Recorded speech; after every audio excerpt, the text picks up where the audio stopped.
Bonjour à tous. Alors cette semaine, je suis très heureux de vous dire que pour une fois, j'ai quitté un peu les Ardennes et je suis dans le sud de la France, à Arles plus précisément. Et donc, en passant par hasard à côté de la concession Renault d'Arles du groupe Synthesis, je leur ai demandé s'il n'était pas possible de faire un petit essai de cette Renault 5 que j'ai déjà vu un petit peu partout, sûrement vous aussi. Et du coup, d'avoir l'occasion aussi, moi, de me faire mon propre avis dessus parce que, ouais, j'avoue que je ne sais pas si cette voiture me plaisait ou pas. Donc, je me suis dit, allez, faisons-le. Allons voir un petit peu ce qu'elle donne. Et donc, tout simplement, ici, on a une version bleu marine. Je suis très content en plus parce que d'habitude, on la voit souvent en verte ou en jaune. Et surtout les amis, mettez un pouce bleu, abonnez-vous, mettez un commentaire, c'est super important pour la chaîne. Merci beaucoup. Et voilà, on a fait un tout petit tour pour arriver jusqu'ici, depuis la concession. Alors ici, on est dans un MAS du côté de Tarascon, comme je vous l'ai dit. Ici, je suis exceptionnellement là pour le travail, mon travail personnel. Je vous en parlerai peut-être, ou je vous en ai peut-être déjà parlé. Tout dépend de comment sortent les vidéos, mais bien sûr, je vous ai fait une vidéo pour mes 1 an. Donc je ne sais pas si elle sort après celle-ci ou avant. Enfin, toujours est-il que du coup, ici, j'ai l'occasion d'être dans le sud de la France, à Tarascon. C'est une première pour un tournage de télévision.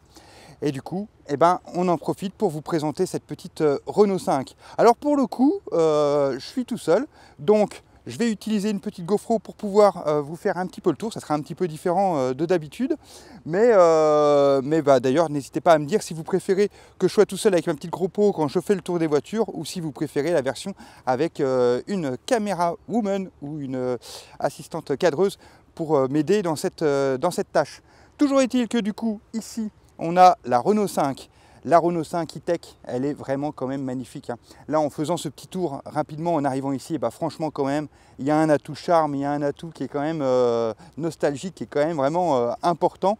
Et j'avoue qu'en tant qu'ancien possesseur, j'ai eu une Super 5 il y a très longtemps. J'ai eu une Renault 4L aussi.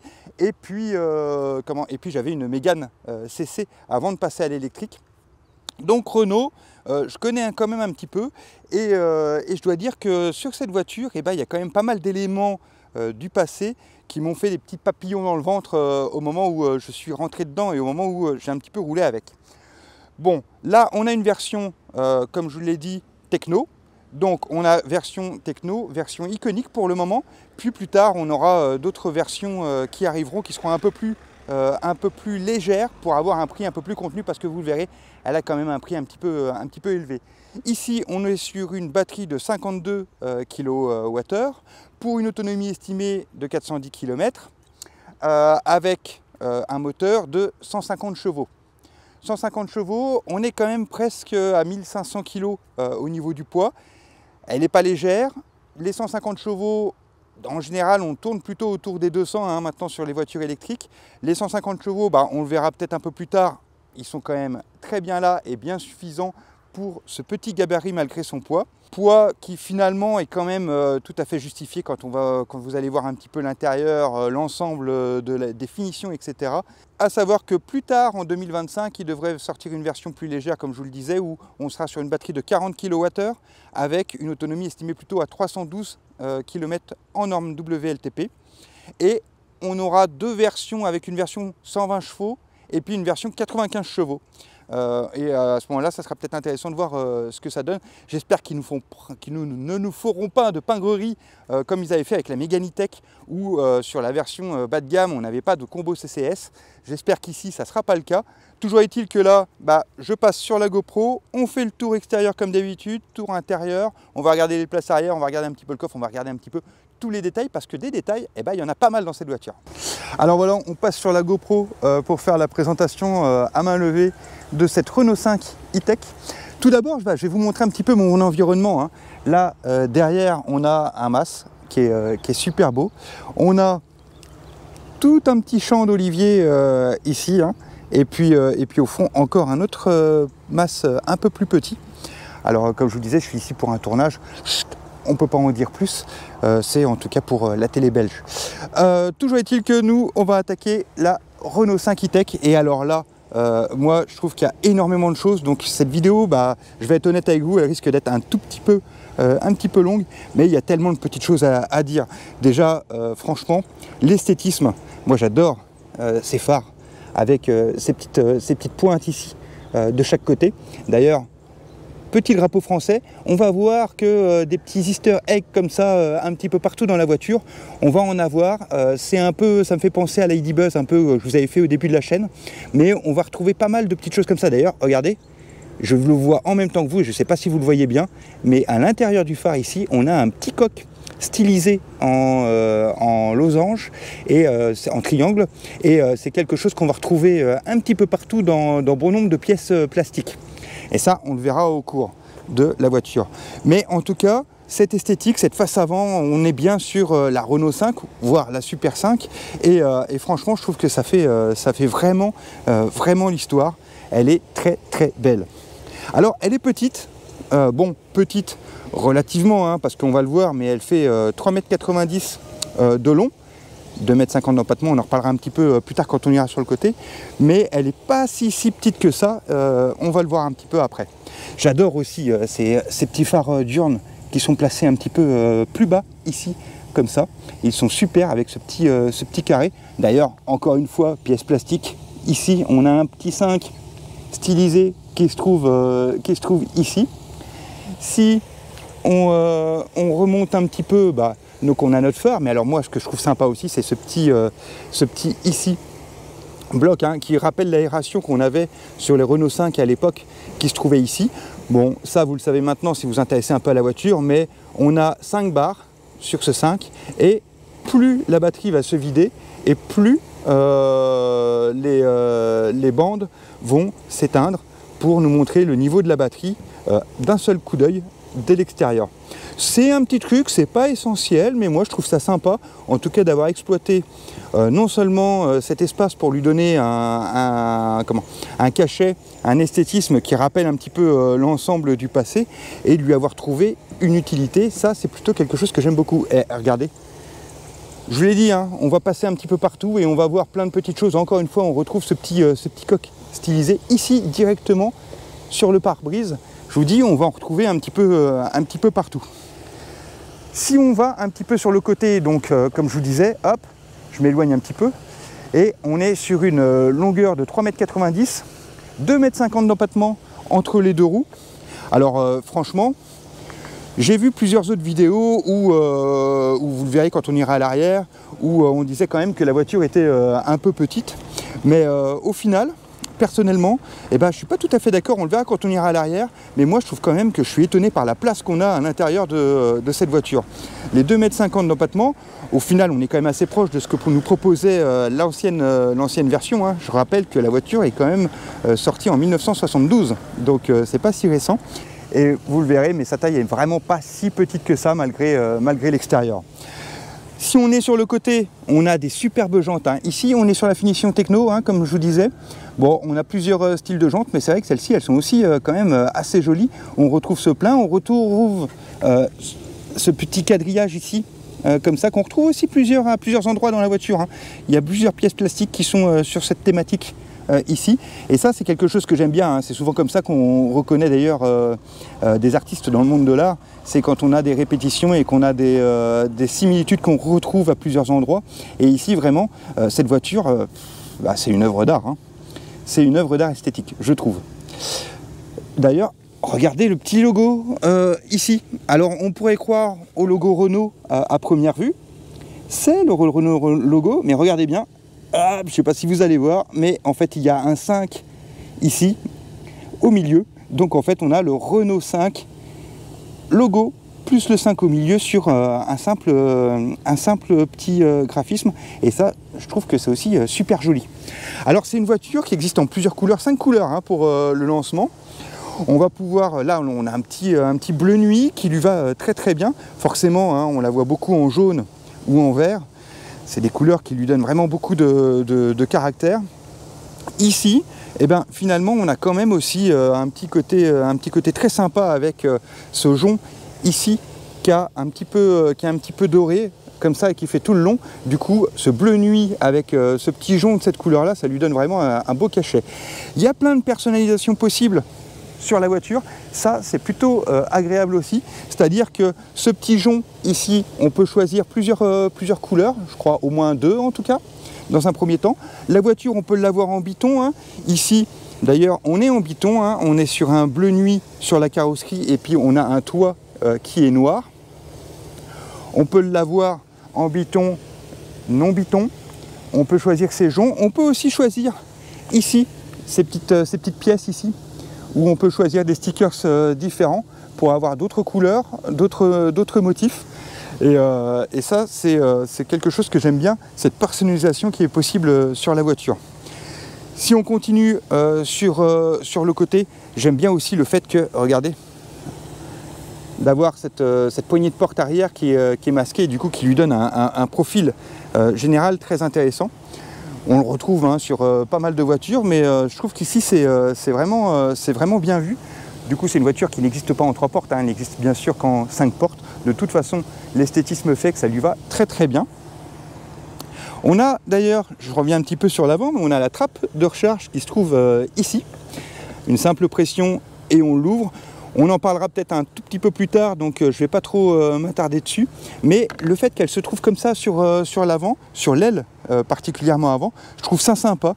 J'aurais même trouvé ça vraiment, mais bon, j'imagine que ça a été un choix, mais j'aurais même trouvé ça super cool si elle s'était trouvée ici, et finalement qu'on puisse brancher la voiture comme ça par le dessus et avoir ce petit câble comme ça qui sorte du dessus quand on la recharge. Ça aurait été légitime avec en plus ce petit effet lumineux qui se trouve ici. Mais bon, j'imagine que de toute façon c'est bien mieux que ça se trouve sur le côté, ne serait-ce que pour être protégé de la pluie quand on recharge, ce qui aurait été beaucoup plus difficile sur le dessus.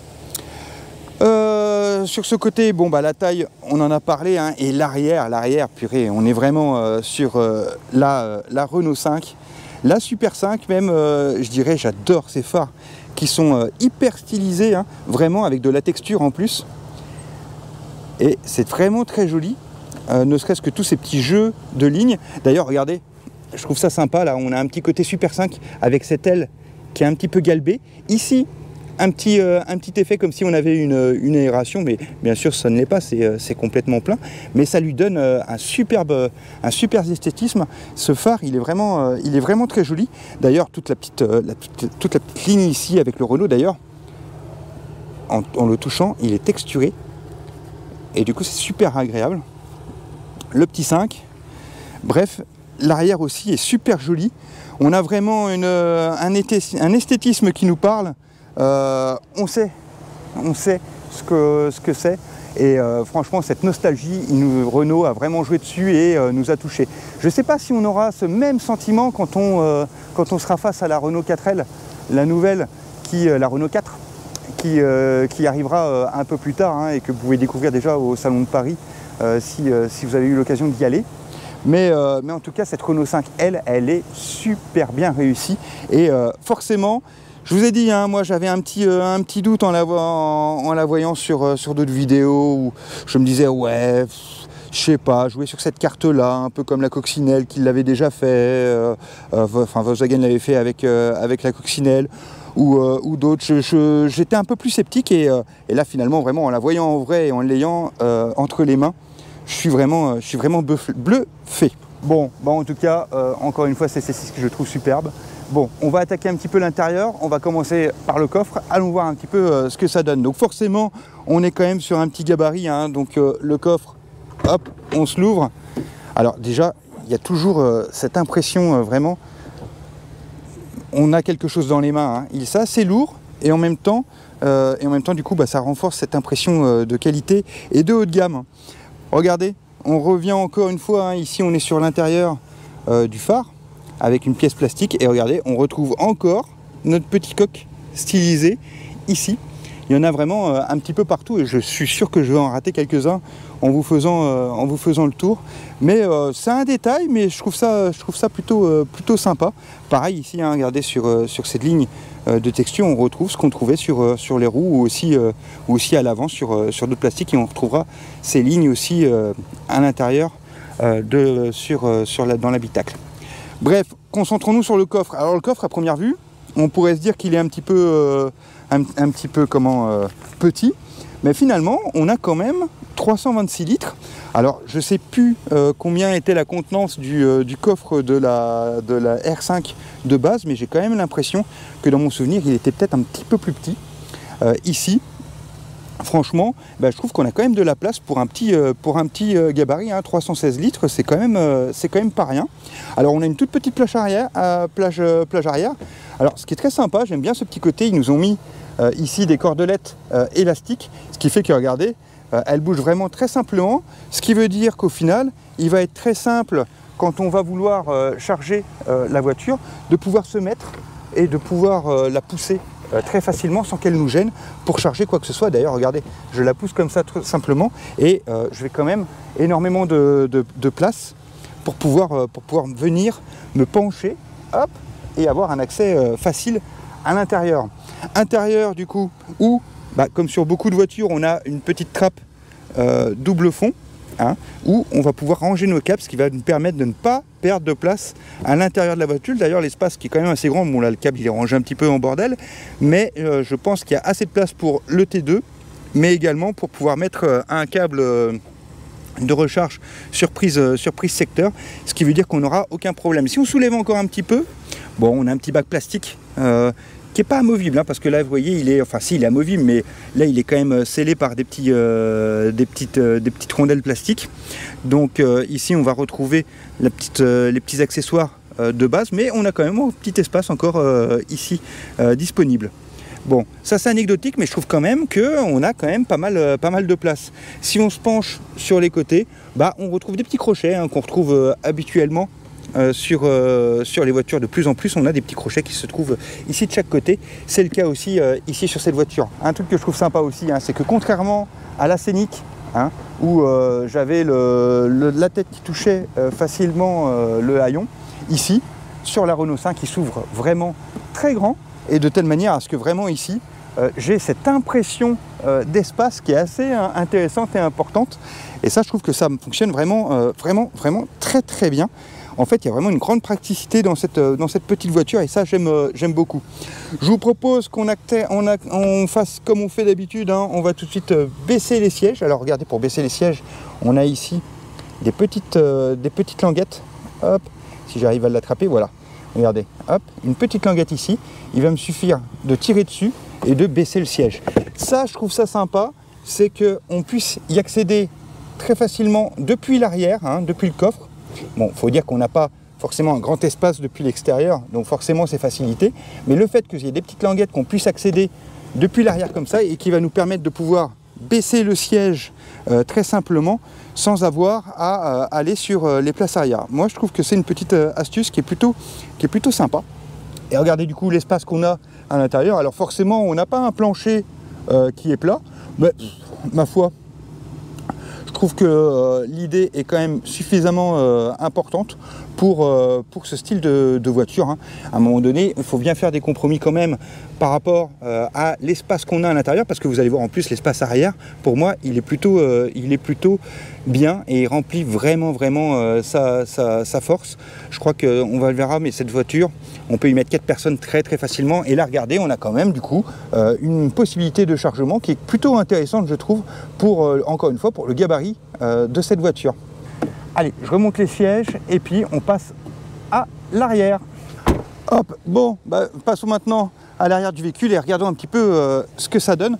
Donc, portière avec la poignée sur le côté, on l'ouvre et ça nous permet d'accéder à l'arrière de la voiture. Pareil, hein, sans vraiment de qualité au niveau de la portière. Très bonne isolation, vous pouvez le regarder avec ces joints qui sont vraiment quand même très épais. Une portière qui est solide, qui est bien assise sur ses appuis et qui nous offre, alors on le verra encore à l'avant, hein, on est sur du plastique dur, mais à la limite, moi je trouve que c'est pas gênant, parce qu'on a un plastique qui est quand même dur mais texturé, et en plus, encore une fois, ça fonctionne très bien avec la volonté, encore une fois, de jouer la carte du passé, puisque la Super 5 R5 de l'époque était quand même très plastique. On retrouve, regardez encore ce petit jeu de ligne ici, hein, qu'on a déjà vu encore plusieurs fois. On le retrouve ici aussi un peu plus bas. On a les haut-parleurs, je trouve qu'ils sont déjà en plus bien dessinés sur cette portière arrière. On le verra à l'avant, on a aussi cette petite poignée ici qui est noire. Alors un piano black, on en retrouve un petit peu dans la voiture. Personnellement, je trouve que c'est pas si gênant et que ça donne un petit esthétisme qui est plutôt sympa. Concernant l'arrière, je vais rentrer dedans, je vais vous montrer un peu ce que ça donne. Mais vous allez voir, là, le siège est réglé pour ma part, 1,80 m. Et je vais rentrer dedans et franchement, je suis plutôt surpris de l'espace qu'on va avoir. Regardez, hop, je rentre à l'intérieur, voilà. Et donc là, je suis assis pour moi, 1,80 m. Et alors je me tends un maximum. Et regardez, finalement, je regarde mes genoux, ils touchent à peine le siège devant moi. Donc ça, c'est plutôt sympa. On est une assise un tout petit peu en biais, ce qui nous permet vraiment d'être confortablement installé dans cette voiture. Et chose aussi que je trouve très sympa, c'est que j'ai absolument pas la tête qui touche le dessus. J'ai même un petit peu d'espace. De mon 1,80 m, je trouve que c'est plutôt agréable. D'ailleurs, regardez ce ciel de toit qui est complètement texturé de plein de petits carrés. Il est vraiment très joli. Et d'ailleurs, même au toucher, je ne sais pas si vous entendez aussi un petit peu ce son. Moi, j'aime bien ce côté feutré. Bref, l'intérieur de cette voiture aux places arrière, de la Super 5, de la R5 E-Tech, franchement, moi je trouve qu'il est plutôt confortable. Il y en a qui disaient qu'ils avaient peu de place ou que c'était un peu petit. Moi, je ne suis pas tout à fait d'accord. Encore une fois, si je prends le rapport au gabarit de la voiture, je trouve que c'est plutôt vraiment intéressant. Concentrons-nous un petit peu quand même à l'intérieur de cette Renault 5. Si on rentre dedans, donc on a de la place. Moi, je considère vraiment qu'on a 4 vraies places dans cette voiture, et ça, c'est bien vu.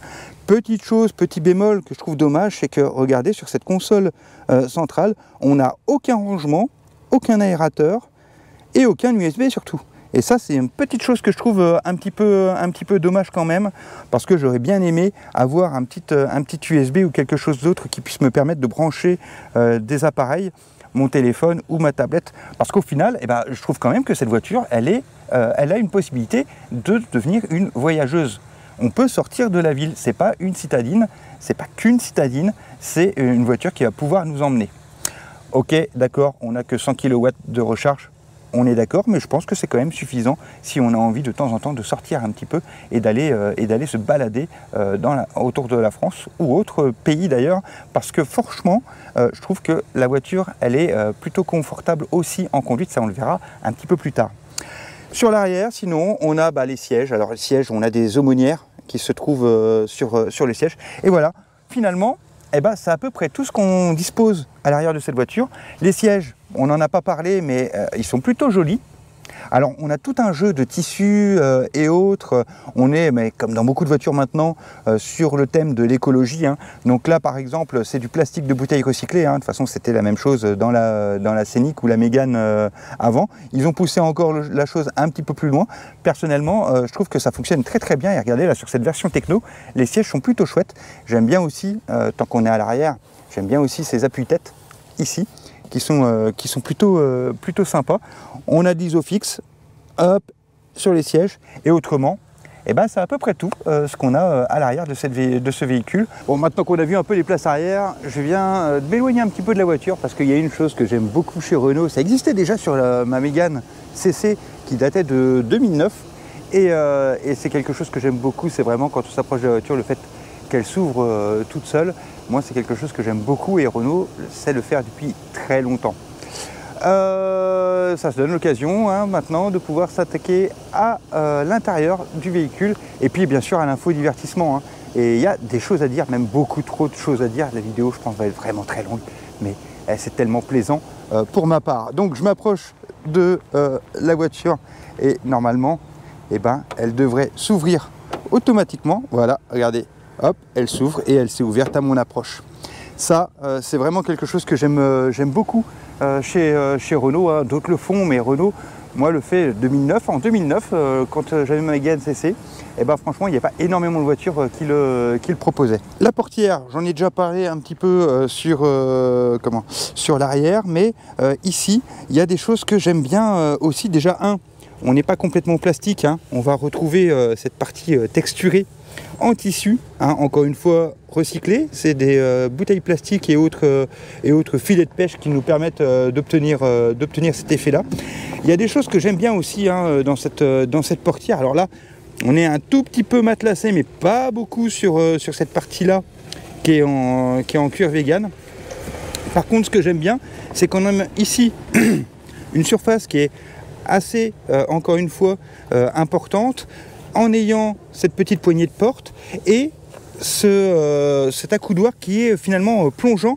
Et vous allez le voir que quand on est à l'intérieur de la voiture, eh ben, c'est plutôt agréable. En dessous, on a un vide-poche. Alors pareil, j'aime beaucoup tous ces jeux de texture, hein. Je vous en ai déjà parlé, le fait qu'on ait des lignes croisées, etc. C'est un petit détail quand même, mais ça donne beaucoup d'effets, je trouve, personnellement. J'aime bien aussi les aérations comme ça, où ça fait très plastique. On voit d'ailleurs le haut-parleur derrière la petite grille. Ça aussi, je trouve que c'est sympa. Ça fait très Renault 5 de l'époque. Bref, cette portière me plaît bien et vous allez le voir, hein, encore une fois, quand on sera à l'intérieur, ergonomiquement, elle est plutôt agréable. À l'opposé, je dirais même de la 3008, où personnellement c'est un détail que j'ai pas trop, l'i3008, où c'est un détail que j'ai pas trop apprécié, malgré qu'il y avait une tentative de recherche. Ici, il y a une volonté, et là, elle marche plutôt pas mal. Si on regarde un petit peu à l'intérieur du véhicule, j'aime bien aussi regarder ici, un petit détail, on a une mini bandelette qui se trouve ici à l'entrée. Bon, de nuit, ça peut être sympa pour avoir un tout petit peu d'éclairage.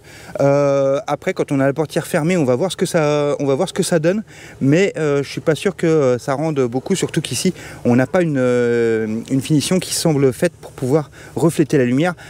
Par contre, là où par contre chez la 3008, c'était plutôt bien fait.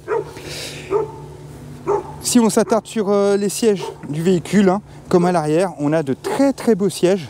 J'aime beaucoup, pareil, on a un petit sentiment et on a quelque chose qui nous rapproche un petit peu de la Super 5 Turbo, avec quand même des matelas ici, des petits boudins sur le côté qui sont plutôt sympas. Bon, j'étais en train de vous parler des sièges, je me suis fait interrompre par la Poste, qui avait envie de venir voir un petit peu cette Renault 5. Donc voilà. Je reprends où j'en étais sur donc ces sièges qui me font penser, qui ont un petit effet comme ça, R5 Turbo, où on retrouve vraiment des petits bourrelets qui sont plutôt sympas et bien, qui nous maintiennent bien dans la voiture, qui la rendent vraiment confortable, aussi bien en bas que sur les côtés. Vous voyez même que d'ailleurs ils sont quand même assez prononcés. Ça lui donne vraiment un super cachet et ça rajoute au confort.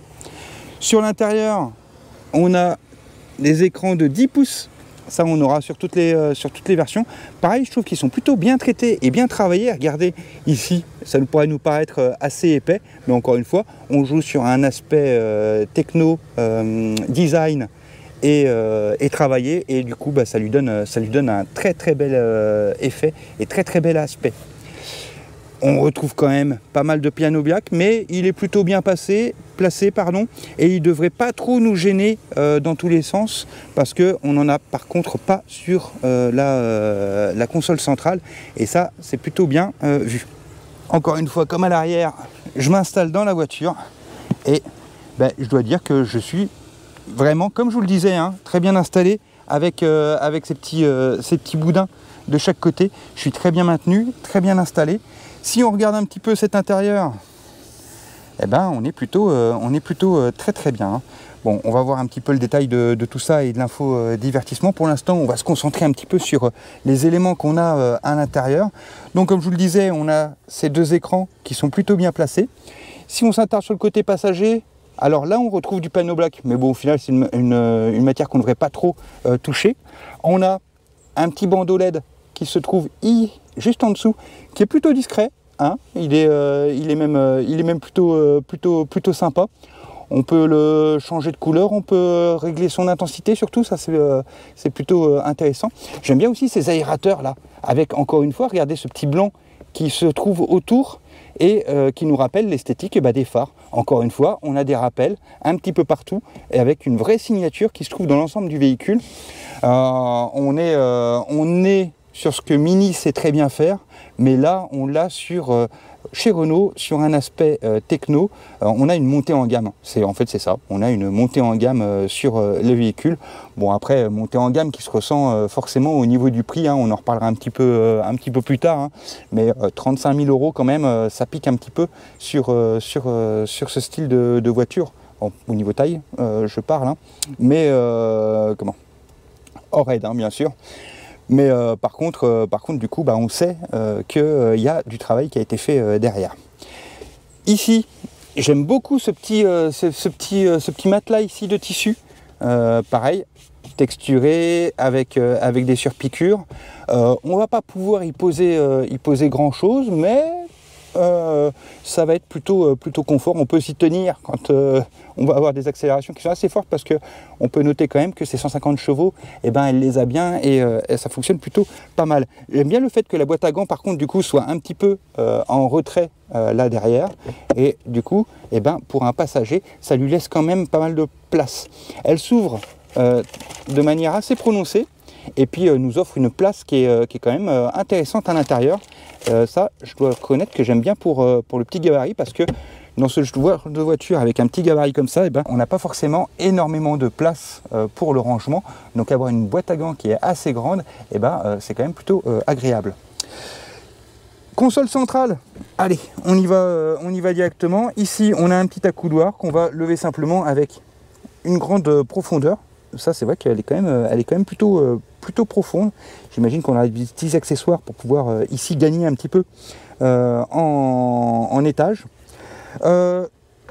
Petit détail, je ne suis pas complètement fan. Regardez l'ouverture, on a juste un petit bitonnier comme ça.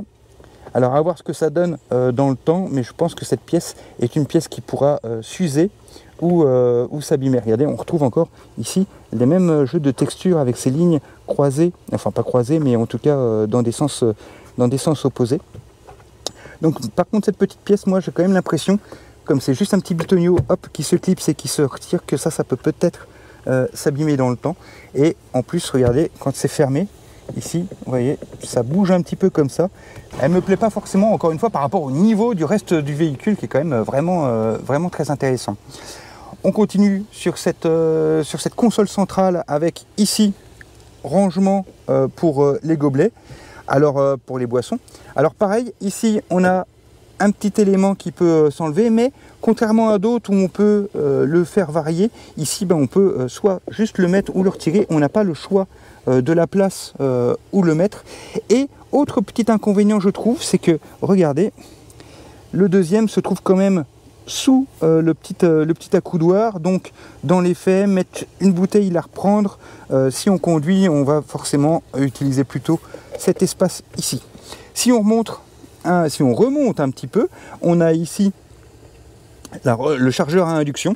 Alors là par contre, j'aime bien le fait que le chargeur à induction soit un petit peu penché vers l'avant. Ça va permettre de le maintenir plus en position. En plus, on a un petit tapis qui est plutôt intéressant. Ici sur l'avant, on a un petit rangement, un petit vide-poche qui est, je trouve, plutôt sympa aussi. En plus, avec cette petite avancée ici, on sait que ce qu'on mettra ici ne va pas passer à cet endroit-là. Donc ça, c'est quelque chose que je trouve aussi intéressant et bien conçu. Au niveau des connexions, on a deux USB-C ici. Je trouve dommage qu'on n'en ait pas dans la coudoir centrale. Encore une fois, c'est vraiment dommage qu'on n'en ait pas derrière pour les places arrière, mais qu'on n'en ait pas non plus un petit à l'intérieur. Ça aurait été un petit plus. Toujours est-il que je pense que de toute façon, dans la majorité des cas, ces deux-ci suffiront largement. On a une prise allume-cigare sur le côté aussi, au cas où. Si on remonte un peu, on a un autre petit vide-poche ici, et on a le frein de parking qui se trouve ici, et puis le fameux bouton Auto Hold également. Le fait qu'il se retrouve ici, je trouve ça plutôt sympa, parce que il est discret, il va être facilement accessible, et encore une fois, c'est un bouton qu'on utilise seulement quand on va s'arrêter. Donc le fait qu'il soit un petit peu comme ça caché et qu'il ne soit pas sur la console à nous gêner, je trouve ça plutôt intéressant. Cette console ici, console centrale, elle fait plastique, mais encore une fois, elle rappelle, elle a vraiment cet aspect nostalgique. Je me souviens plus très bien comment était la Super 5 ou la R5 de l'époque, mais bon, ici, on avait à peu près le levier de vitesse qui était là. Je trouve que dans l'ensemble, quand même, ça joue sur cet aspect nostalgique. Donc ce plastique dur dans cette voiture, je trouve qu'il y va plutôt bien. Si on remonte encore un petit peu ici, et ben là on se retrouve avec toutes les commandes de climatisation. Alors commandes de climatisation qu'on pourra voir sur l'écran ici quand on les manipulera. Hein. Par exemple ici, si je monte un peu la température, hop là, il faut que j'appuie sur le on. Ah bah non, j'ai pas démarré la voiture, je suis con. Souvent dans les écrans d'infodivertissement, on peut aller régler la température et les différents éléments aussi au niveau de l'écran. Ici, c'est vraiment avec ces boutons qu'on va pouvoir manipuler la climatisation, etc. Alors pareil, je trouve ça au final plutôt sympa. Il nous oblige du coup à utiliser ces boutons-là. C'est pas plus mal parce que d'une part, ils sont ici facilement accessibles, donc autant les utiliser. Et puis d'autre part, le fait qu'ils soient utiles, c'est quand même un trait intéressant parce que souvent sur d'autres véhicules finalement, on va être beaucoup plus tenté de directement aller dans l'écran plutôt que de utiliser là ici. Ils nous disent non, n'allez pas dans l'écran, utilisez-la ici. Les aérateurs avec un petit peu de piano black autour. Encore une fois, le piano black, moi personnellement, qui me gêne pas là où il se trouve dans cette voiture. Donc, puisque finalement, c'est à chaque fois des endroits où on ne va pas être amené à trifatouiller tout le temps. Donc, le piano black, c'est quand même une matière que je trouve plutôt sympa et esthétique. Et puis, si on la met, c'est qu'il y a des raisons. Ici, on se retrouve encore une fois sur ces aérateurs avec juste ce petit jeu de lignes autour, très chouette, très esthétique. Et puis on remonte et alors on a directement cet faux divertissement, 10 pouces, qui est plutôt, encore une fois, massif dans sa conception, mais que je trouve plutôt intéressant parce qu'il se marie bien dans ce véhicule. Petit bouton power qui se trouve ici, finalement moi j'aime plutôt bien le fait qu'il se trouve là, pareil, discret, il est là, hop, je vais appuyer dessus une fois et puis on éteindra la voiture ici également. Point de vue, le sélecteur de vitesse. Maintenant Renault commence à nous l'avoir habitué puisqu'ils le mettent un petit peu partout, comme dans la Scénic également, ici. Alors à savoir qu'il est personnalisable, on peut l'avoir avec un drapeau français ou d'autres éléments, et c'est encore une fois un élément que je trouve sympa. Moi ça me rappelle un petit peu la 4L, où la 4L on avait le sélecteur, enfin le levier de vitesse, parce que c'était pas un sélecteur à l'époque, qui était ici et qui fonctionnait comme ça. J'aimais plutôt, on ne voyait pas ça dans beaucoup de véhicules, et le fait ici d'avoir cette barre qui, on pourrait se dire qu'elle est un peu prononcée et peut-être un peu grosse au final, pour l'utilité qu'elle a, puisqu'au final, encore une fois, elle nous sert à quoi? Juste à mettre R, N. Alors D ou B, leur régénération, il y a un niveau qui se trouvera également ici, puisque le reste se fera automatiquement. Donc on n'a pas 36 niveaux de régénération, mais c'est pas gênant sur ce style de voiture. Bref, je trouve quand même, pour revenir à l'esthétique, que ce sélecteur, il est original, mais c'est vrai qu'il prend un peu de place pour au final une fonction qui n'est pas très utile, mais bon, c'est la mode de nous le mettre bien en avant. Honnêtement, moi, j'aurais eu un petit bouton ici, simplement en dessous du power, ici, où j'aurais sélectionné D, N ou R, et au final, je pense que ça m'aurait suffi. Et en plus, il y a tout à fait la place de le mettre. Ça nous aurait permis de se passer de ce levier. Sinon, essuie-glace d'un côté, phare de l'autre, ça c'est plutôt classique. Il y a chez Renault la petite commande d'autoradio qui est aussi depuis très longtemps, encore une fois, moi je l'avais aussi sur ma Mégane CC, ici, donc on peut régler les sources, les modes, le volume, etc. Personnellement, toujours quand je prends une Renault, j'oublie un peu qu'il est là, et en même temps, honnêtement, je trouve que c'est plutôt pratique.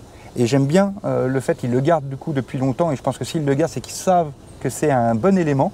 Moi personnellement, j'aime beaucoup, je trouve que ça fonctionne très très bien, et j'adore le fait de pouvoir manipuler ce petit levier ici très facilement quand je suis au volant pour contrôler mon volume ou ma musique, même si ici l'écran est tellement du coup proche de nous que ça serait aussi facile de le manipuler si on avait à aller dessus.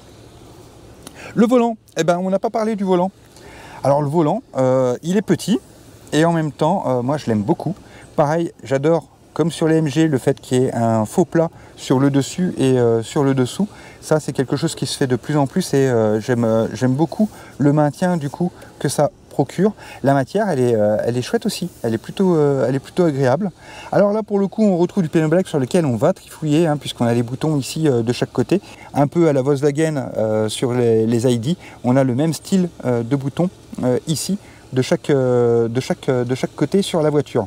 On a également un petit bouton ici qui se trouve sur le volant qui va nous permettre de choisir les modes de conduite. Multisense, on en a plusieurs, on a l'éco, le confort, le sport et le personnalisé, parce que chez Renault on peut personnaliser un petit peu son mode. Ça, je trouve que c'est plutôt sympa et j'aime bien, ça fonctionne plutôt bien. On verra quand on va aller un peu plus dans le menu. Bref, ce volant, je trouve qu'il fonctionne plutôt bien. Autre petite chose, du coup, avant qu'on passe vraiment sur les écrans, les pare-soleil. Pare-soleil, on a une petite lumière de courtoisie pour chaque pare-soleil, que ce soit du côté conducteur ou du côté passager. Voilà, des fois c'est vrai qu'on ne pense pas forcément à parler de cette chose-là ou à le voir. Bah là, j'en profite, je vous le mets. Ici, on retrouve encore une fois petit jeu de texture, hein. Le ciel de toit, je vous en ai parlé, je le trouve vraiment super quand on était à l'arrière. Ici, encore une fois, on a ces petits jeux de lignes, et ici, tout simplement, on a juste les lumières qui vont être tactiles avec le petit bouton SOS. Je vais ouvrir un petit peu ma fenêtre parce que il fait un petit peu chaud. Donc, intéressons-nous au menu. On va commencer par se concentrer sur d'abord l'écran ici principal. Donc, il nous parle de boucler la ceinture ou de couper le moteur. Bon, bah, nous, ce qu'on va faire, on va mettre la ceinture. Hop, voilà. Comme ça, on est mieux installé et puis on va pouvoir s'intéresser. Donc, cet écran, on l'a déjà vu, hein, parce qu'au final, c'est quand même un petit peu le même infodivertissement que sur la Scénic. Par contre, il y a des petits jeux d'esthétisme que je trouve très jolis au niveau des couleurs et des textures qui nous sont offertes sur le design. Le petit bouton ici, les petits carrés, on va pouvoir jongler entre les différents écrans. Donc, comme je vous ai dit, on a le mode carte. Là, ici, on a le mode plutôt conduite, où on va avoir les lignes, etc. On va avoir un autre mode. Vous voyez, les animations sont plutôt jolies. Là, ici, on est plutôt neutre, hein. On a un esthétisme qui est vraiment très léger. On va retrouver les informations principales. Et puis, ici, on a... Alors là, ça va être nos modes de conduite, hein, qu'on règle avec le bouton ici. Hein, j'appuie dessus. Et puis, on va pouvoir passer là au mode de sport, par exemple. Et vous voyez, c'est la couleur qui change. Et ça, c'est plutôt sympa. On appuie une fois, on appuie une deuxième fois, on rechange. J'appuie une fois, je rappuie une deuxième fois. Là, on va passer en éco maintenant. Et voilà. Donc là, l'éco, on est vert forcément. Je vais me remettre hop, en confort. J'aime bien le petit jaune. Je trouve ça plutôt sympa et ça fait un petit côté nostalgie intéressant. Le rouge pour le sport, hein, ou le rouge un peu orangé d'ailleurs, qui est plutôt sympa. Si je reviens sur mon petit bouton, donc du coup, je rappuie et là, je crois qu'on va arriver de nouveau à la carte. Voilà. On a ici une autre petite molette qui se trouve ici, où là, on va pouvoir ouvrir un petit menu sur le côté. Alors, on va retrouver soit la musique, soit les communiteurs. Et communiteurs, je l'avais déjà vu sur la Scénic, du coup, la Scénic E-Tech. Moi, je trouve que c'est un petit élément qui est sympa, qui se rajoute sur la voiture, que j'aime bien. Ça nous donne un peu notre manière de conduite, etc. On le verra peut-être un peu plus en détail ici, mais on l'a déjà vu en même temps sur la Scénic E-Tech. Donc n'hésitez pas à revoir. Ici, on a les distances parcourues. Et puis là, j'aime bien aussi ce petit passage, ce petit affichage là, où on a l'autonomie. Donc on peut voir notre autonomie. Donc là, par exemple, ici, on a 324 en mixte, mais on a 351 si on fait que de la ville et on a 192 si on fait que de l'autoroute.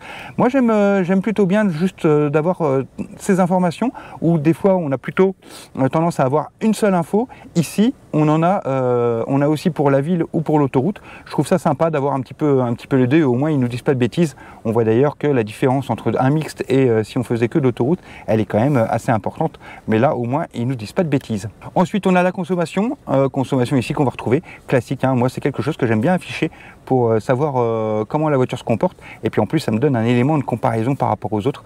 J'aime bien toujours l'avoir et qui s'affiche sur mon écran central. Voilà, Et puis sinon on peut l'enlever, et encore une fois moi c'est celui que je préfère ici avec la carte au complet.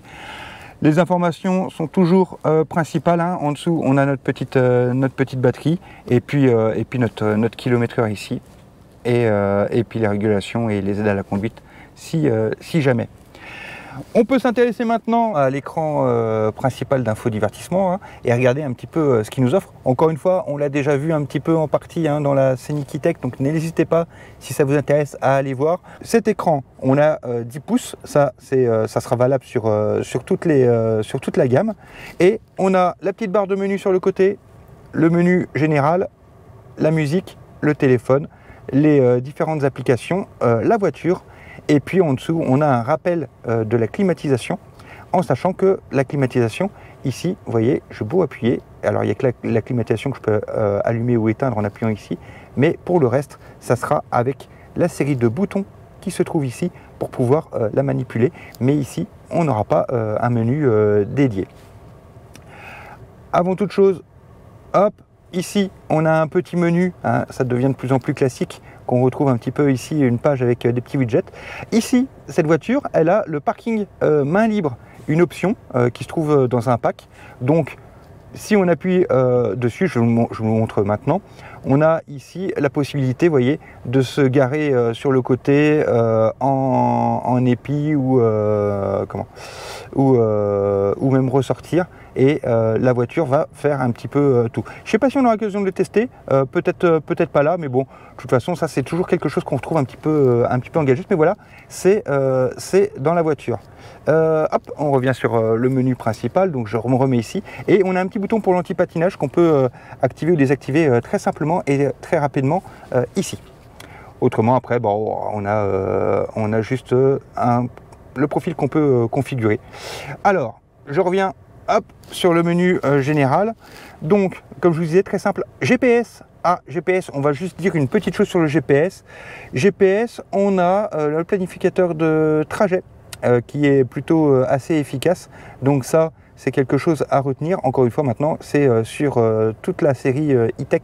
Donc on commence à avoir l'habitude, mais il est plutôt efficace, il fonctionne bien. Encore une fois, c'est Google Automotive qui est derrière, et Google Automotive, il n'y a pas de secret, c'est quand même un système qui fonctionne bien. Renault a fait un bon choix de ce côté-là. Le petit home, on est du coup sur cette page-ci. Ici, hop, on a aussi la possibilité d'ouvrir un petit côté où on va pouvoir jongler sur ce qu'on a envie d'y mettre selon nos envies, mais principalement on aura le GPS. La musique, on ne va pas s'y attarder, on a la radio, on peut choisir ici les sources. Ici j'aime bien aussi le fait qu'on ait un petit bouton très vite pour se promener dans les réglages audio. Il faut dire que la voiture est quand même bien équipée au niveau des haut-parleurs, etc. Donc j'aime bien l'idée qu'on puisse y accéder très facilement. Souvent, des fois, on va dans les menus complets, etc. C'est long, laborieux. Ici, juste un petit bouton directement sur la page principale de la musique pour y accéder. Ça, c'est un petit détail que j'aime. Bon, ça, c'est la connexion Bluetooth par téléphone. Et ici, on a les applications. Donc, CarPlay Android Auto, un classique qu'on aime tous beaucoup.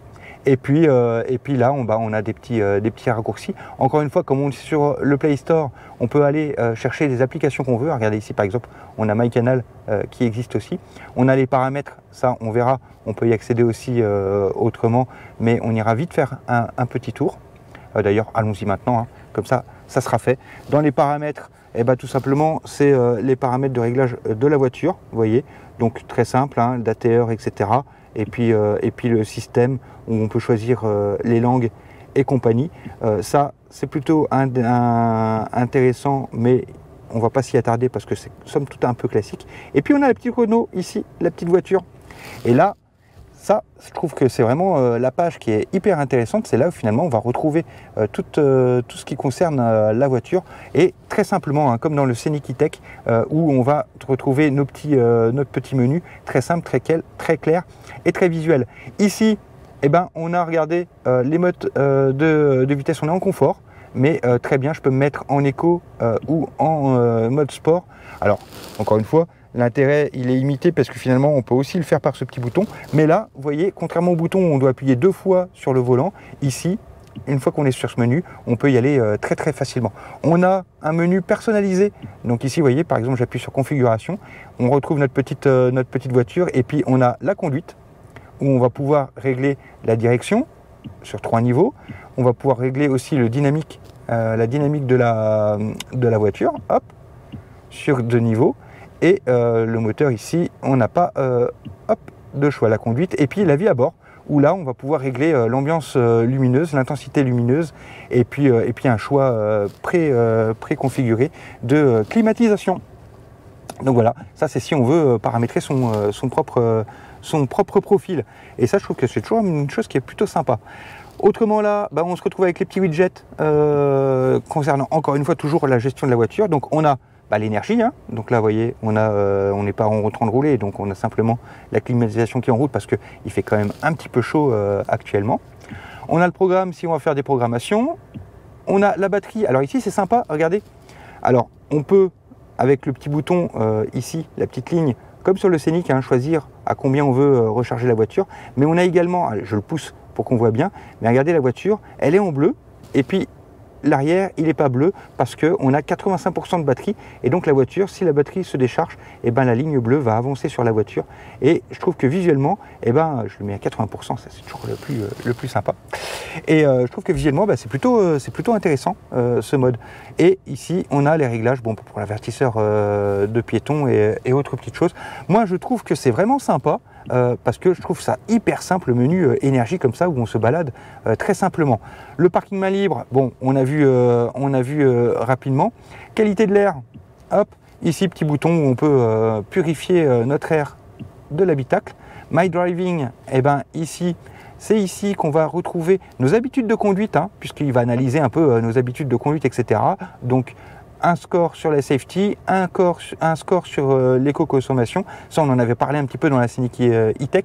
Moi, je trouve ça sympa. Ça peut paraître un peu gadget, mais au final, c'est rigolo de pouvoir se mesurer et de pouvoir regarder un peu ce que donne notre façon de conduire en ayant un certain référentiel.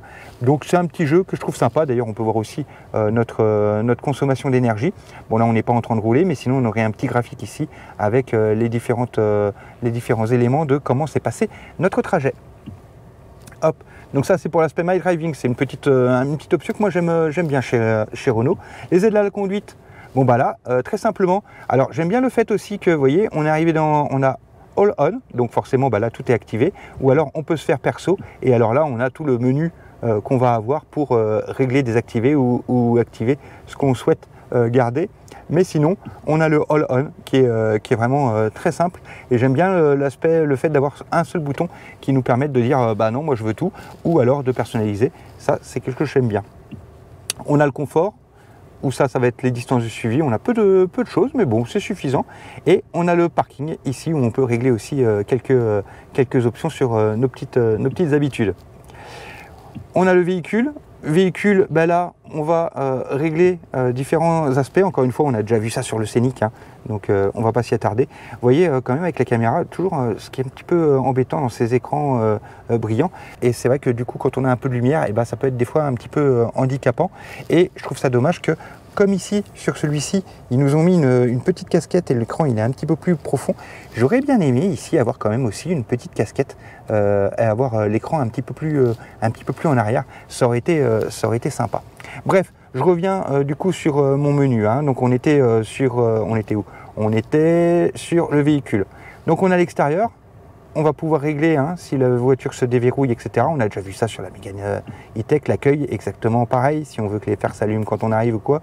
Et ici, l'essuyage. Donc c'est l'essuyage automatique des essuie-glaces ou pas.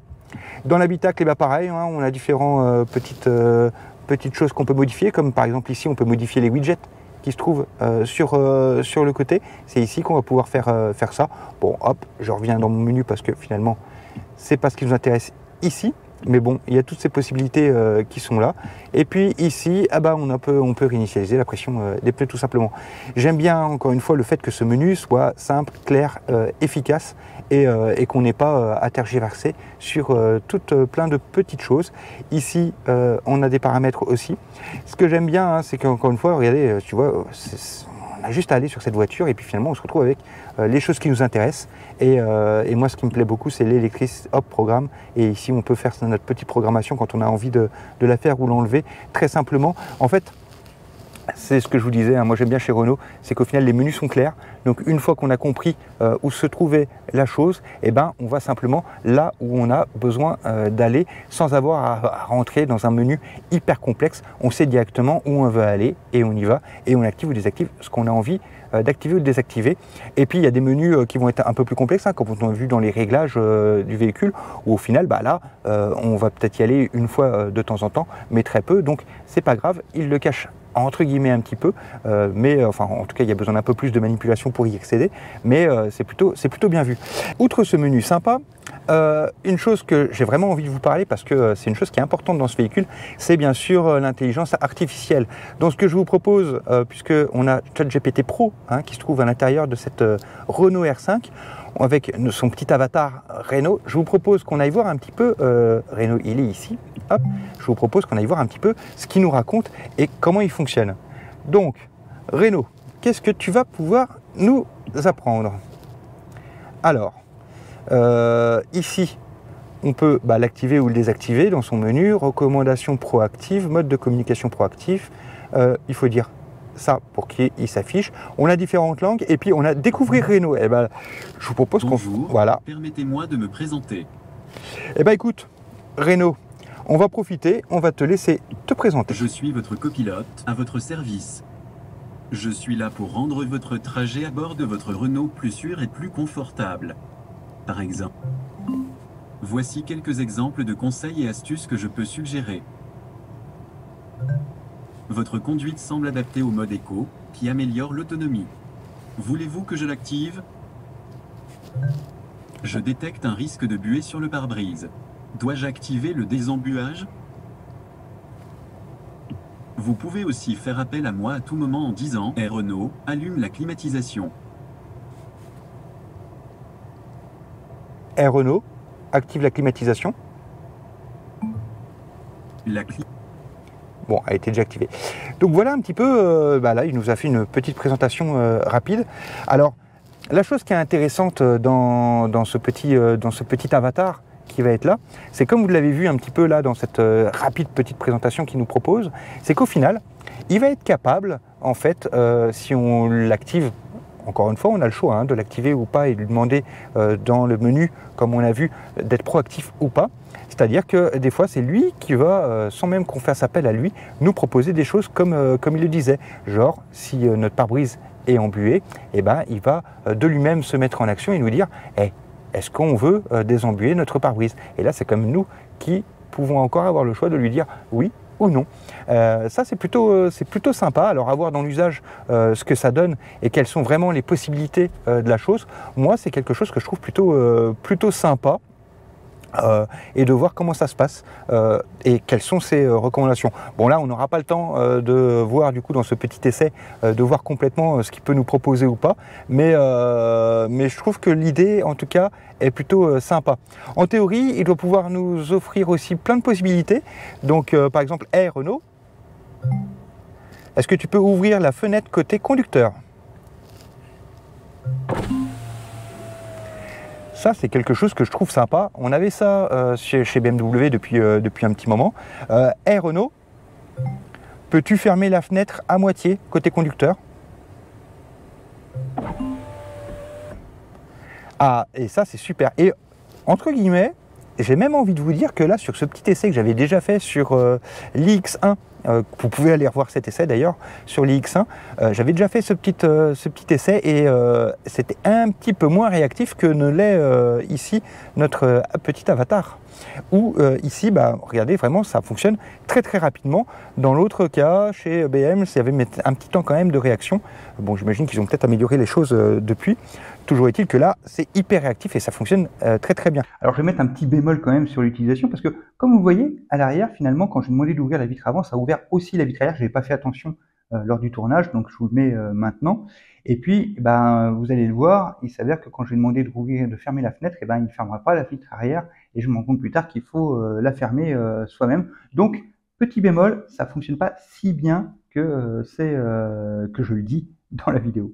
Et Renault ferme la fenêtre complètement. Voilà. Ce que j'aime bien aussi, c'est que du coup, il ne vient pas nous embêter, entre guillemets, hein, quand on l'appelle. Il ne nous met pas une petite phrase où il nous dit « Oui, qu'est-ce que vous voulez ?»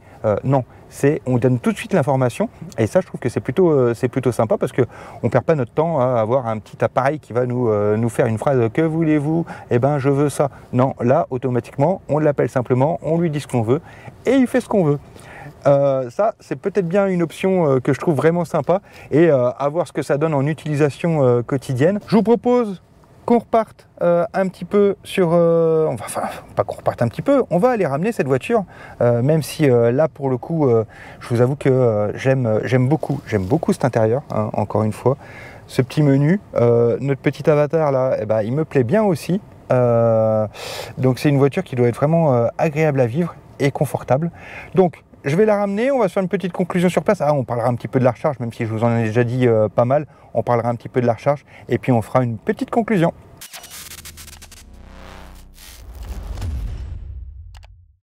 Bon ben voilà, on va partir, on va retourner vers la concession hein, pour rendre la voiture maintenant. Donc, je me mets le pied sur le frein, je me mets en D, ou en B même, hein, puisque si je rappuie une fois, je suis en D, si je rappuie encore, je suis en B. Alors honnêtement, la voiture, là la clim je l'ai mis en auto hein, parce qu'il fait quand même vraiment chaud. Et la voiture, c'est vrai qu'elle est assez compacte. Et là j'en profite que je suis sur un chemin un petit peu privé. Et on a quand même une belle visibilité tout autour. Hop, comme vous pouvez le voir. Et alors, ce que j'aime bien, c'est qu'on a une belle visibilité aussi sur les écrans. Comme ici l'écran central. Qui au final est vraiment agréable, avec le second aussi très lisible, très facile d'accès. En plus, on sent quand même qu'on est dans une petite voiture, hein, puisque comme vous pouvez le voir, le capot, d'ailleurs on voit la petite protubérance, hein, moi je trouve ça vraiment super mignon, là, de la trappe enfin pas la trappe de recharge, mais l'indicateur de recharge. Et je trouve que bah, c'est très joli et très pratique parce que finalement, l'avancée hein, du capot, elle est pas grande puisque la voiture est petite. Hein. Donc on rappelle, on est à moins de 4 mètres, on est à 3,90 m. Donc se balader comme ça dans la voiture, ça donne une impression de grande maniabilité. En plus derrière, on peut voir que bah, les sièges sont pas si loin que ça, malgré qu'on a quand même de la place à l'arrière, hein, comme je vous l'avais déjà dit. Et puis on a une lunette arrière qui est assez confortable avec l'appui-tête centrale qui n'est pas vraiment gênant. Donc ça c'est plutôt une bonne chose. Moi j'aime bien aussi ce compteur bien lisible ici, avec ce 18 km/h puisqu'on est à 20, même 20 maintenant, mais très lisible, encore une fois, jaune en confort, vert en éco et rouge orangé qui est très beau en mode sport. D'ailleurs je pense qu'on va pouvoir se mettre en mode sport, ça peut être assez intéressant. Et d'ailleurs c'est même ce qu'on va faire puisqu'au final, ce qui fait zone ACC, hop, donc je vais appuyer sur le petit bouton là, une seconde fois, je choisis le sport, hop, et regardez, moi ce rouge orangé, je le trouve vraiment magnifique. Bon, on en profite, c'est calme, il n'y a pas grand monde, hop, donc je me mets, et puis ce qu'on va en profiter pour faire, là j'ai la GoPro que j'ai mis sur le thorax, et on va faire une petite accélération, ouf, ça accélère très vite, donc ça c'est plutôt vraiment sympa.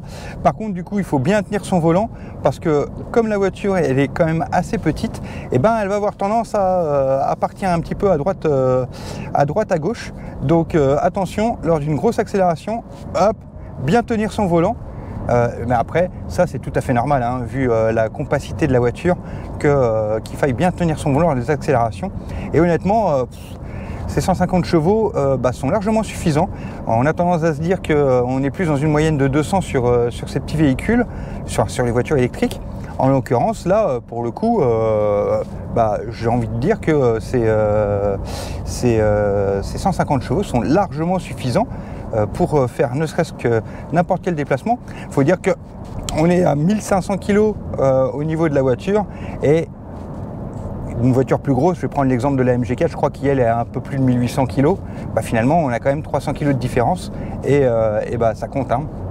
Alors d'un point de vue tenue de route, confort, insonorisation, on est pas mal, On entend quand même bien la route, hein, ça j'entends bien, forcément on n'a pas le moteur, on est en électrique. Par contre, on entend quand même assez bien le revêtement de la route. Alors, est-ce que c'est dû à la pneumatique? Moi, je pense aussi quand même que c'est dû, pareil, encore une fois, on est dans une petite voiture, donc on peut pas avoir une insonorisation qui soit complète. Il faut respecter le gabarit, encore une fois. Et par rapport à tout ce qu'on a comme possibilité et comme caractère dans cette voiture, finalement, entendre un petit peu la route, c'est quand même agréable aussi, hein. Elle me fait penser, en fait, ce qui est bien dans cette Renault 5, c'est qu'on est aussi bien dans une voiture entre guillemets un peu sportive, hein, puisque électrique oblige, encore une fois, par rapport à la traction qu'elle procure, mais en plus on a un confort qui est vraiment agréable. En fait, on est dans une petite sportive. Alors je ne sais pas ce que donnera la future éventuelle version alpine qui existerait de la voiture, mais honnêtement, je ne sais pas ce qu'elle pourrait apporter de plus, à part une puissance supplémentaire et peut-être des équipements un peu plus sportifs. Et peut-être justement, un maintien un peu plus grand de la voiture, quand on accélère rapidement. Encore une fois, fortement. Encore une fois, de toute façon, c'est pas ce qu'on va faire systématiquement tout le temps, hein. Hop, j'arrive à un rond-point, hop. Alors les sons, on n'a pas parlé du design des sons, etc. On est comme sur la Scénic E-Tech, hein, une ambiance sonore Jean-Michel Jarre, si on la sélectionne bien sûr dans les options. Donc on est sur un travail qui a été fait sur tout ce qui est niveau de son, d'alerte, etc. Je note aussi que les aides à la conduite, elles sont plutôt efficaces. Donc là, moi, j'ai laissé tout activer, hein, comme on avait vu dans le menu, en automatique. Et franchement, je trouve que c'est plutôt... elles font bien le travail. Elles sont pas trop intrusives. Elles répondent bien, elles nous alertent bien. On peut dévier un tout petit peu de sa trajectoire. On n'est pas embêté. Ça roule correctement. Et donc ça, c'est plutôt un bon point.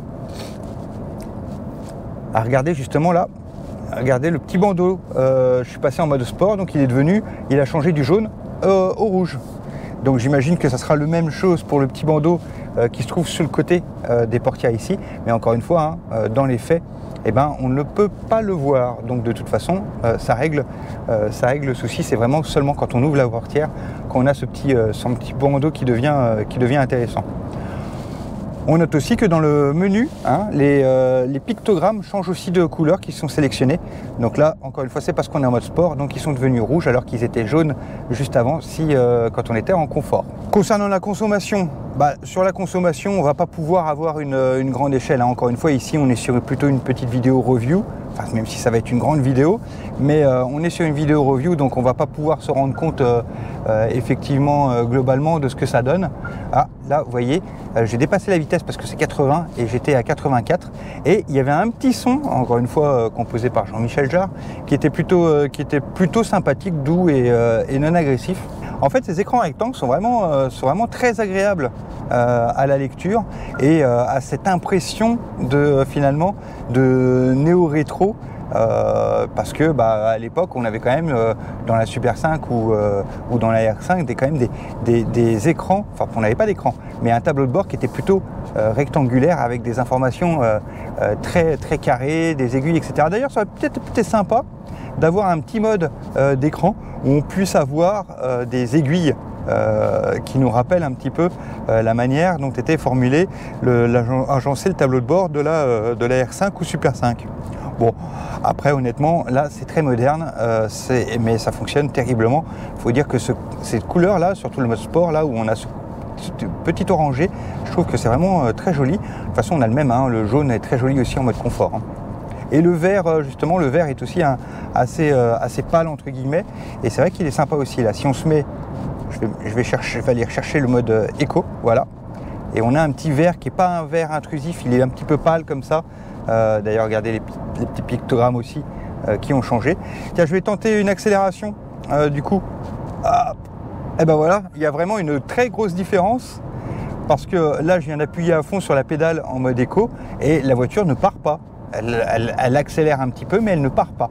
Alors qu'en mode sport, elle décolle littéralement directement. Ça, c'est une bonne chose. J'aime bien quand les modes de vitesse, enfin les modes de changement comme ça, sont vraiment si flagrants, parce qu'au moins quand on est vraiment en éco, ben, on est en éco et on passe en sport quand on passe en sport, et là, ça c'est agréable. Voilà, j'ai encore dépassé un peu la vitesse, je suis à 82 au lieu de 80. Tout de suite, une petite alerte sonore, toute discrète vient de se mettre.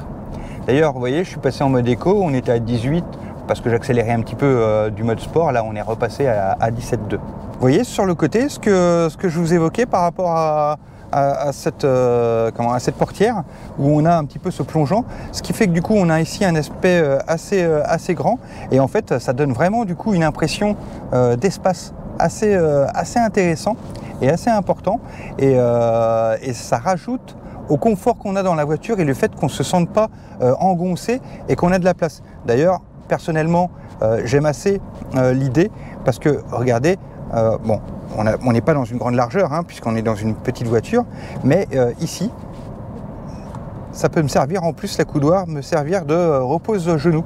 Et ça, c'est plutôt agréable parce que je vois bien ma position de conduite ainsi. Et donc ça, c'est plongeant, ça me permet de pouvoir mettre mon bras si je voulais le mettre, et en même temps, ça me donne quand même une impression d'espace assez intéressant. De l'autre côté, eh ben, on a ce vide-poche avec ce tableau de bord qui est quand même un peu incliné vers nous. C'est plutôt intéressant parce qu'au final, dans cette voiture, ben, on se sent bien en tant que conducteur. Vous voyez, j'ai vraiment là, depuis que je suis passé à l'éco, on a vraiment une descente du kilowatt par 100 km qui est assez intéressante. Et là, cette fois, la petite bande LED, eh ben, elle est devenue verte.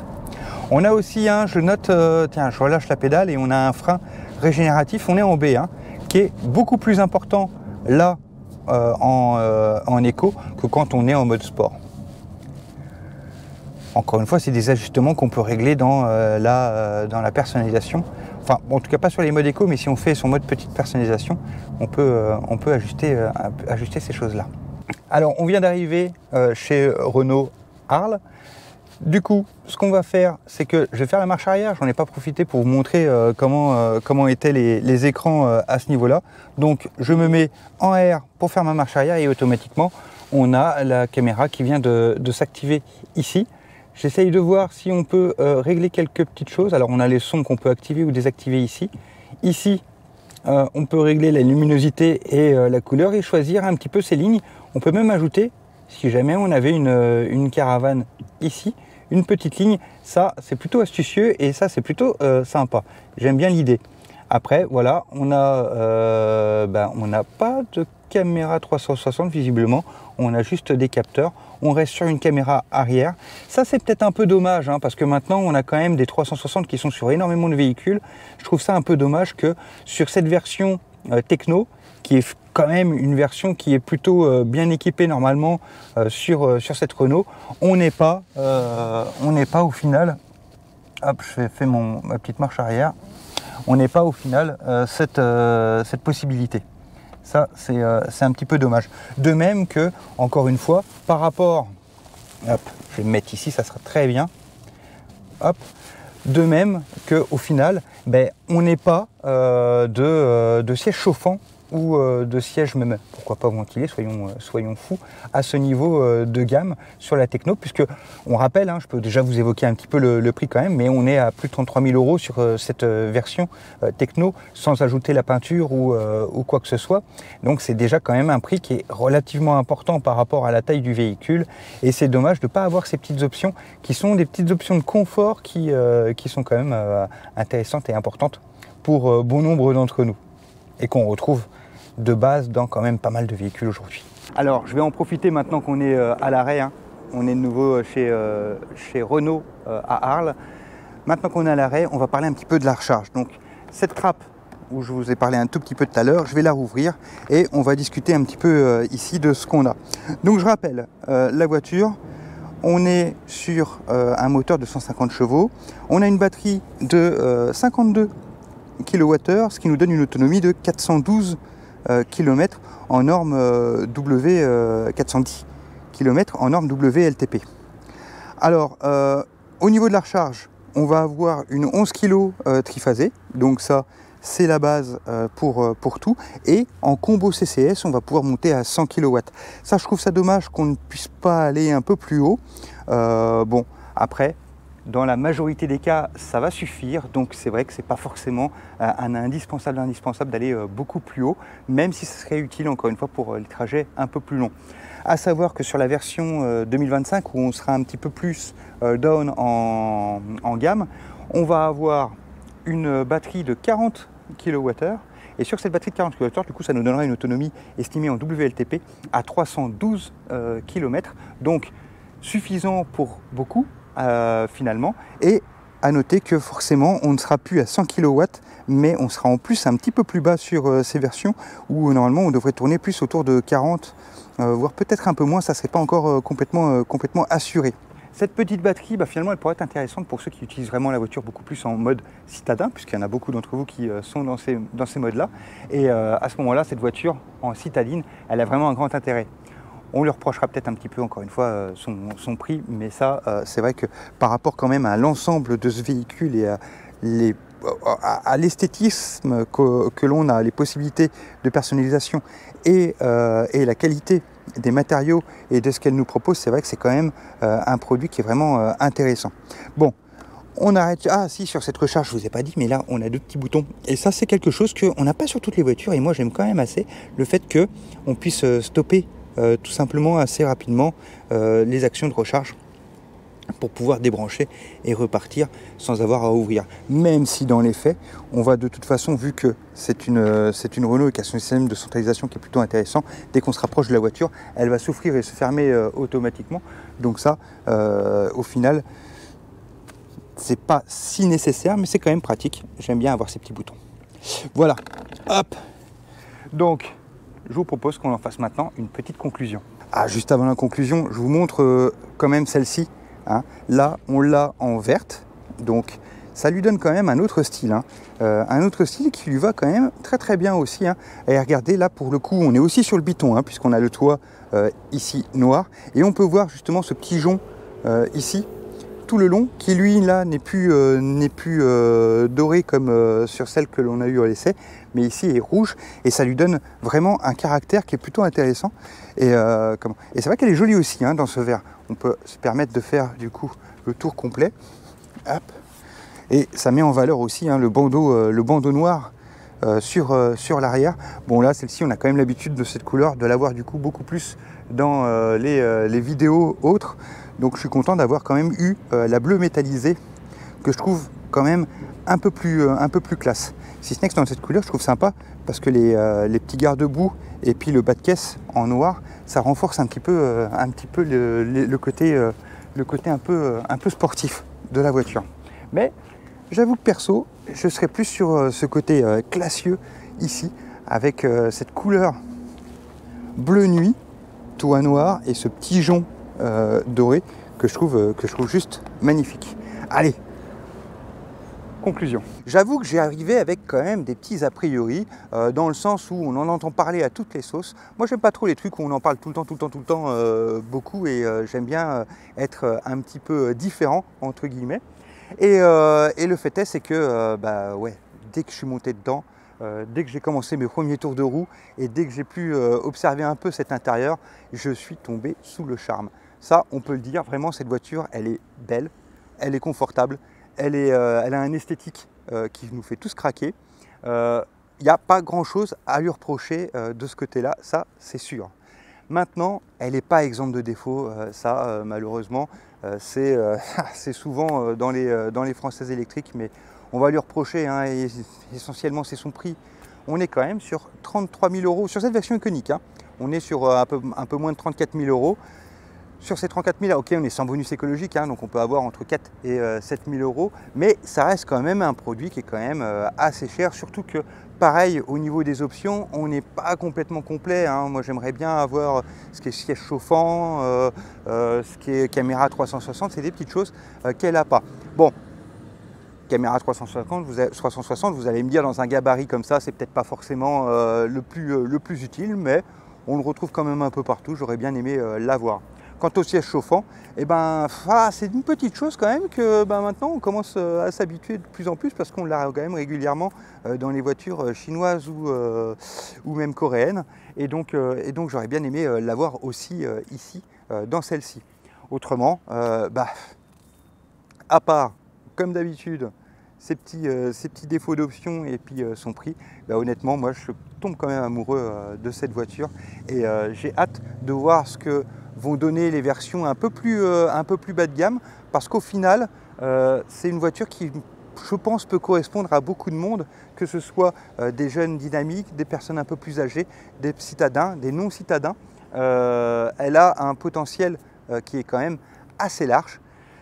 J'avoue que j'ai aussi hâte de pouvoir voir la Renault 4 et de voir un petit peu ce qu'ils en ont fait quand elle sortira, de même que la Twingo. Bref, je trouve que Renault est parti dans une ligne qui est plutôt intéressante, d'un néo-rétro affiché, accepté, et je pense que ça peut être vraiment très intéressant. Bref, cette voiture, elle me plaît bien.